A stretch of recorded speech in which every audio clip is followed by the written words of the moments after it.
అందరికీ నమస్కారం అండి. ఈ వీడియోలో ఎస్బీఐ ఈకేవైసీ ఎలా చేయాలో తెలుసుకుందాం. ఇందులో వచ్చేసి 2 ఫామ్స్ ఉంటాయి. దాంతోపాటు ఒక ఆధార్ కార్డ్ కావాలి.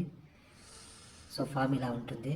ఇక్కడ ఫోటోగ్రాఫ్, అకౌంట్ నంబర్, ఇక్కడ పాన్ కార్డ్ నంబర్, ఇక్కడ ఆక్యుపేషన్, ఇక్కడ యాన్యువల్ ఇన్కమ్, కేవైసీ డాక్యుమెంట్ మీరు ఏదైతే సబ్మిట్ చేస్తారో ఆ డాక్యుమెంట్ టిక్ చేయండి. ఇక్కడ passport, driving licence, voter identity card, NREGA card, letter of national population registered, position of proof of Aadhaar. ఇక్కడ డాక్యుమెంట్ నెంబర్ ఎంటర్ చేయండి.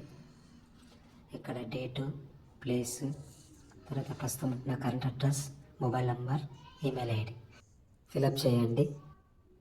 ఫిలప్ చేశాక దీంతో పాటు ఇంకొకటి ఫామ్ ఉంటుంది. ఆ ఫామ్